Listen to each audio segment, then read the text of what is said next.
So part of the problem was also because we are creating a structure where nothing existed.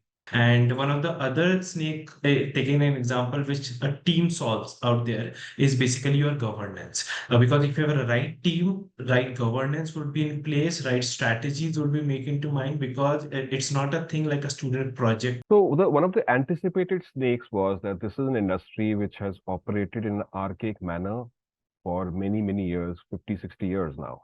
Now, we in our minds were very clear the marketplace has to have rates because we have to have comparison. I mean, otherwise, how will somebody book anything?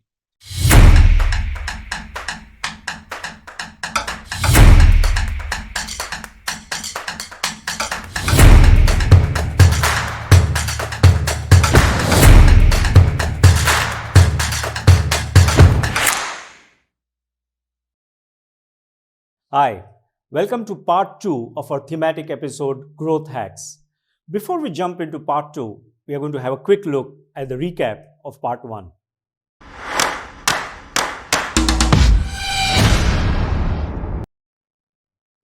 Hi, welcome to yet another episode of the Snakes and Ladders Startup Show.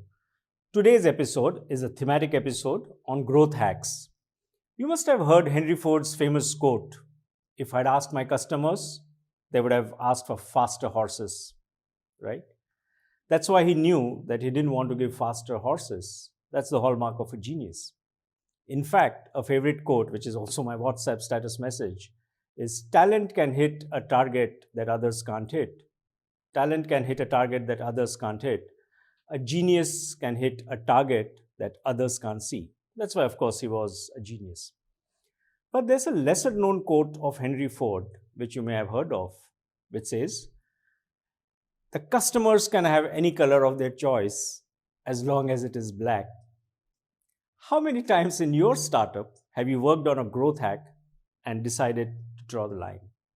Let's jump into our episode of Growth Hacks. We have invited Film Board founders Rajesh Bhutta and Sandeep Verma, who are basically disrupting the already disrupted, substantially chaotic, substantially quirky, an industry known for its idiosyncrasies, for its scale, for its success. And Film Board is basically creating solutions that could help organize the film industry do its job better. Imagine the kind of snakes and ladders in a space like this, where there would be entrenched notions, there would be set practices, and a lot of uphill tasks to be accomplished. We have also invited today on our show Himanshu Sharma, investor from Thea Ventures, an accomplished gentleman with rich experience in banking, in consulting, in policy making, ex-Bits Pilani, ex-JP Morgan Chase. It's a pleasure and privilege to have our panelists on the show today. So without further ado, growth hacks. Continuing the conversation with Sandeep. Sandeep, I would like to draw your attention to some of the ladders that you may have encountered when you were setting up Film Board. Would you like to share one? So one ladder which we experienced was, which we discovered actually after starting the business, was exclusive categories. What we realized is that if we really want to attract big production houses to us, and again, like I said, change their mindset, why should they change their way of doing business? There should be properties or resources available with us which are not available anywhere else. Now, initially when we started, we had thought of this idea, but we thought it would be very difficult. Why should anyone be exclusive to us if they are already operating in the industry? But as we went along, certain opportunities came our way. For example, COVID. Now, post-COVID, suddenly there was a shortage of top crew in the industry, in the Indian industry, because everyone had pending projects. Film Board was able to unlock top crew from Europe and South Korea to come into India at lesser rates than top Indian crew. Discovered that there are a lot of top crew, award-winning crew lying there because Europe work is lesser than in India. South Korea work is there, but still lesser than in India. So they're just waiting, and a lot of their days in the year are lying vacant. Now, because they're getting work in South Asia, we were able to sign them up for exclusive in South Asia for perpetuity. Now, this became a ladder because once a top crew works in India, then Indians get more confident of them being able to work within the Indian terrain, the weather, the food, language issues, cultural issues. And they have become in big demand. And essentially, it's become a great business development activity for us because they keep getting called and now they're exclusive with us. So they have to go through us. So actually, we keep getting introduced to new production houses via them now rather than the other way around because they're locked with us for South Asia. So that's a fantastic ladder which has come our way. And I have to be honest to admit that we did not expect the impact of that when we started, but it's far bigger.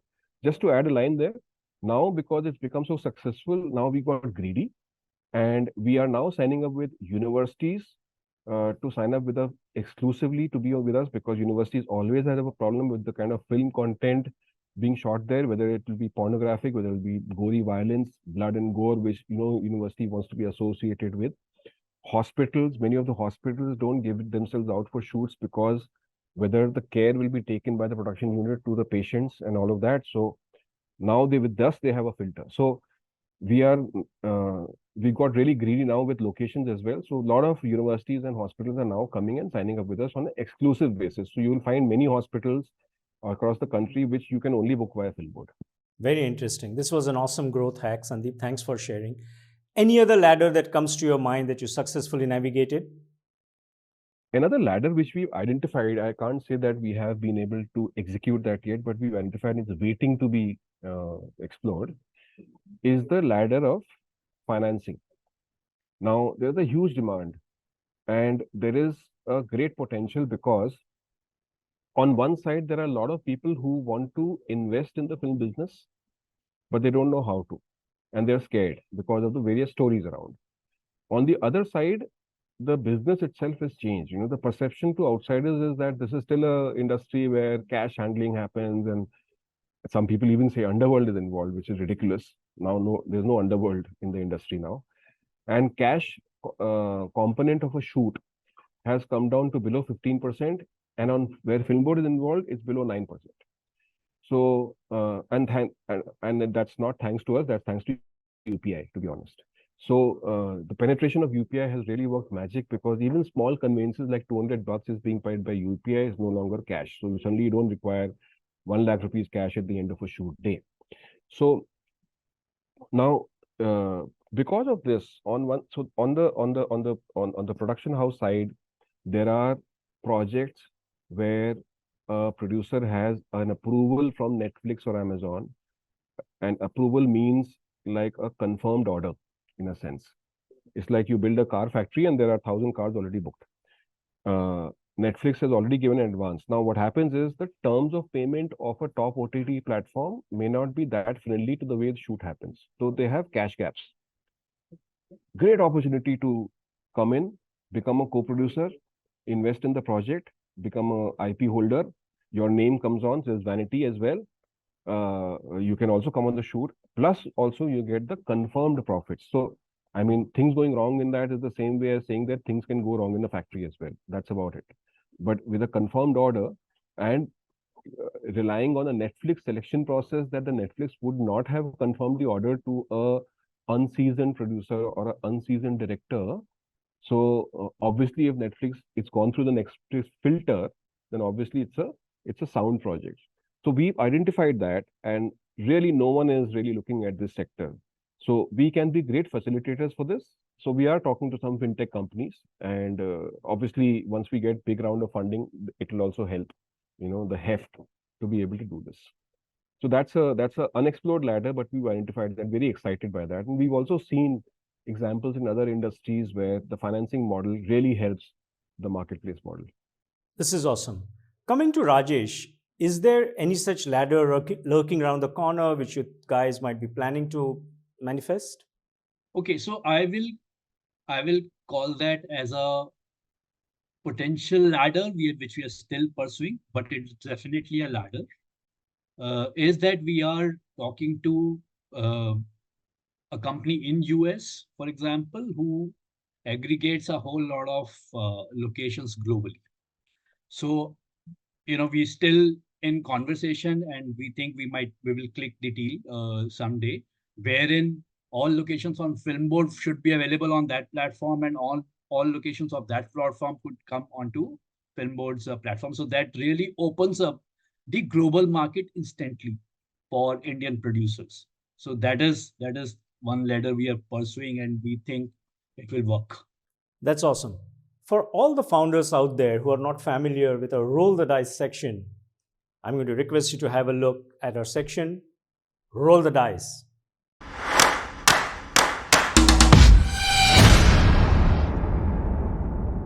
As founders, you have watched a couple of episodes of the Snakes and Ladders, but I'm sure there must be a thought crossing your mind about a snake lurking out there or some ladder you would love to see getting manifested.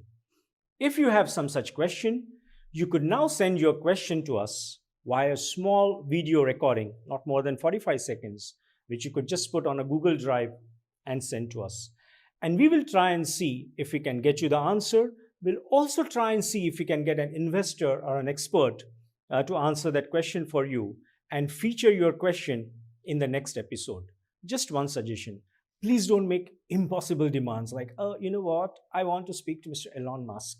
Or can you please get me Mr. Ratan Tata? Or Vijay Shekhar Sharma Hazir Ho. Ain't happening. But if your questions are more like we have just embarked, finished the MVP, not sure whether we should go down the B2B route or the B2C route, or we are a food tech or an edtech startup and we aren't able to get investor conversations or investor meetings, what do you think we should do differently? Or maybe we are a pre-Series A startup or a Series A startup and different investors are telling us different things about what we should be doing. What do you think is the way out? Those kind of questions, bring them on. But remember one thing, the answer to every question you have not asked is always a no. So question bhej do, just send it across in our section called Roll the Dice. As they say in that famous Hindi song, Daw laga le bhai, daw laga le.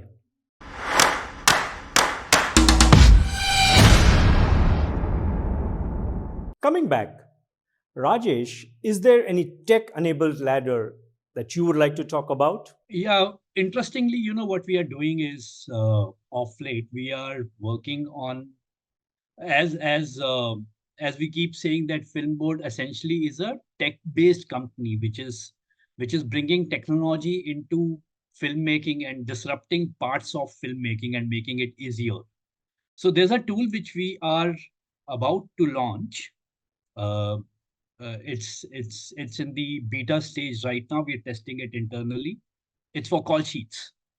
So call sheets are being made on Excel sheets, and it takes a whole lot of effort on the part of an AD to create that. We are automating that process and bringing it on a mobile app. So on the go, it can be created.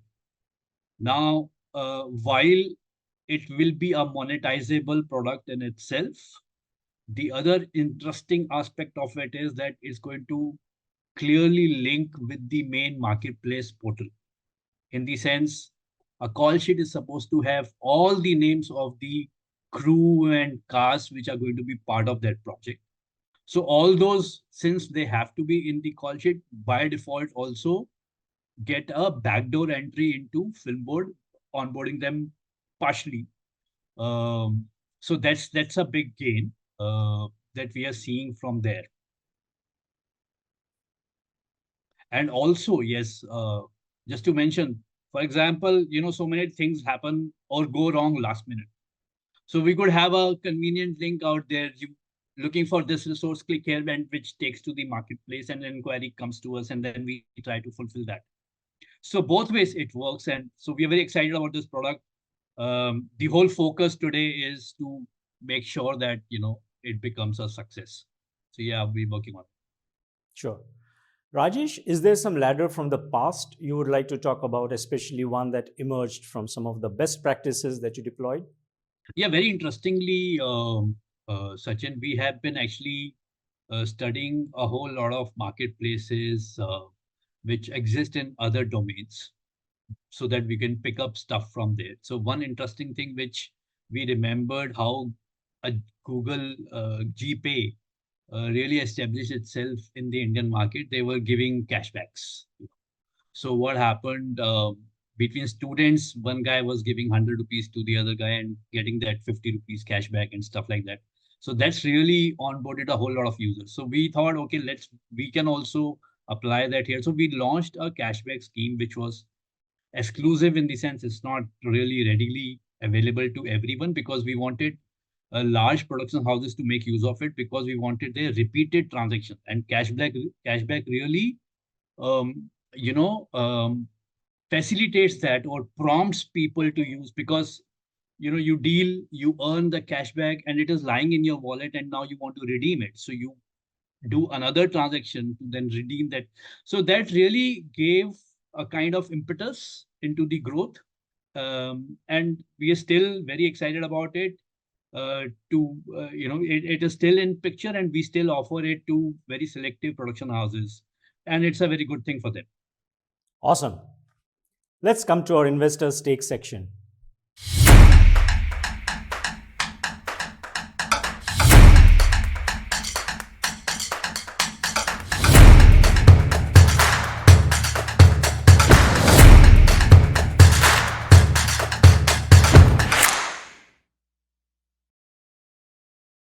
Welcome. It gives me great pleasure to invite Himanshu Sharma, investor at Thea Ventures. Himanshu has rich experience in policymaking, consulting, banking, and of course, investing. Ex-Bits Pilani, ex-JP Morgan Chase. It's a pleasure and privilege to have Himanshu on our show. Himanshu, welcome to the Snakes and Ladders Startup Show.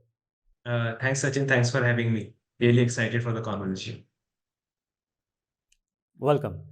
Himanshu, we spoke about some snakes and ladders in part 1 of this show. I was keen to hear from you if you'd like to share some other snake that some founders successfully navigated or conquered. I think the snake number 2, which is there, is the maybe I'll club 2 snakes out there for that thing.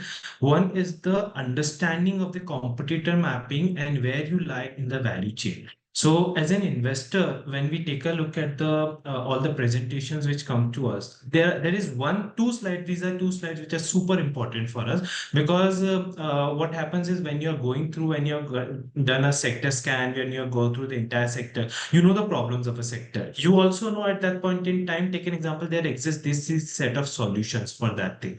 But if the solution is something which you are aware about, take an example, if the problem is something which you are aware about, what becomes important for the founder to solve is in it what part in the value chain it comes into. That has to be super clear, because that actually helps them a lot to help investors understand that what's the future of this company looks like. At the same point in time, when you are there in the value chain, you also need to understand that what the competition looks like. Align a lot of, and I'm not saying competition just from an Indian landscape perspective. You have to think it more from a global perspective as well. A lot of things are happening at a macro level, very different right now for our country at this point in time. So you have to understand that where do I fit in this entire value chain, and what competitive advantage I can bring in to those businesses out there, which basically, or my significant moat is, which my competitors not able to do it. And then clearing out a right point, why my competitor not. It can be it can be anything. It just don't have to be technology. It can be the access to the network, it can be the right channel partners, it can be your team. Even the team can be a moat, definitely, for quite some time. I think 2 other snakes which are there are the value chain and the competitor, which goes hand in hand. So if a founder can solve this one, it makes the business really interesting for an investor to look into that sector and also make some really good decision in terms of investing.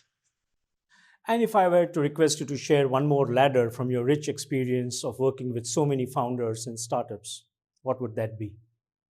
I think second ladder, which is kind of becoming a sort of thing, is that they're also becoming smart in how much they should raise. So there has been always been so I think founders are becoming smart in understanding that whether they want to make a VC investable business or not, because the expectations from a VC investable business is very definitely very different from a bootstrap kind of a business.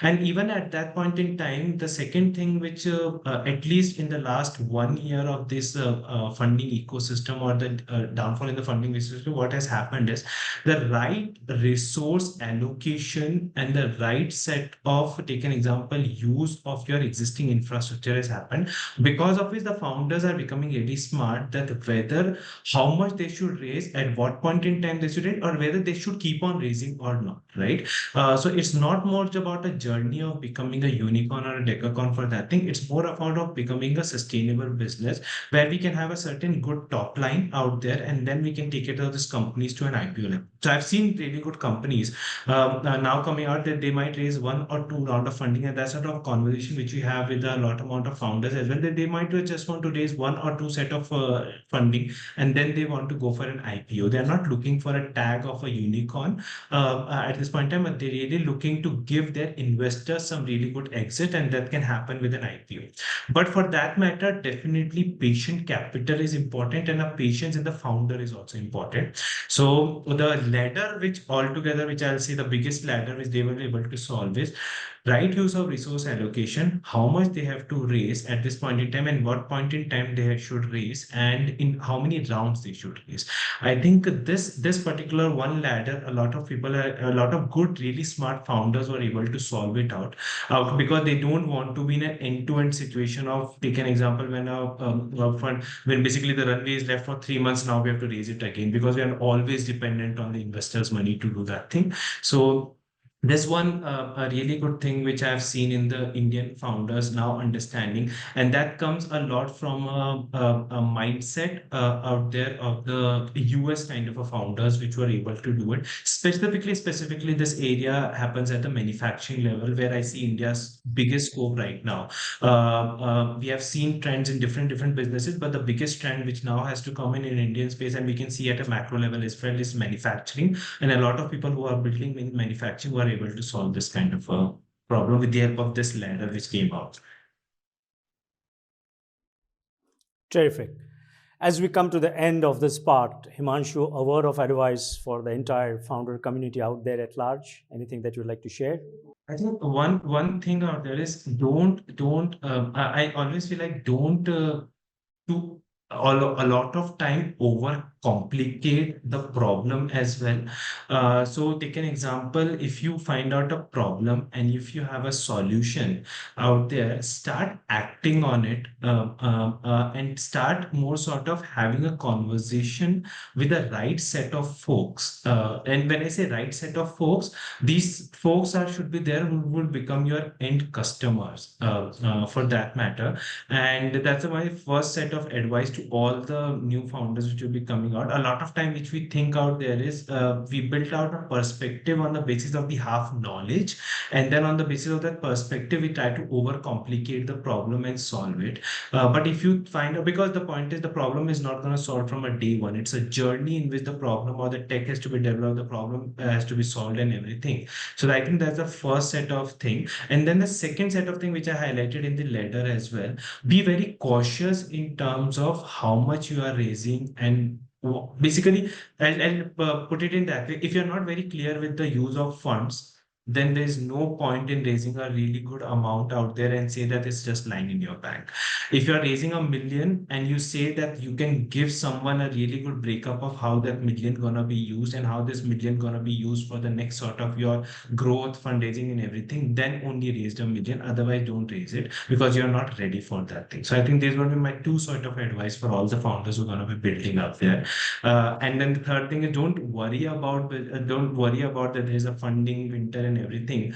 There is a lot amount of money which exists in the Indian ecosystem right now to deploy in the private market, and everyone is looking for a right set of business to do it. But it's just that the thing is we are now becoming a lot cautious in terms of what we're investing into, because we really want to invest in a really smart businesses, and investors are becoming more patient with their capital as well now in the country.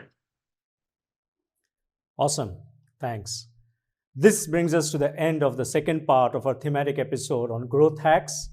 To keep watching more such ideas, thoughts from practitioners, from investors, from founders, in terms of what are the snakes and ladders they navigated, in terms of what could be useful and relevant for you as you traverse your own startup journey, do keep watching the Snakes and Ladders Startup Show. Thank you for being here and have an awesome day ahead.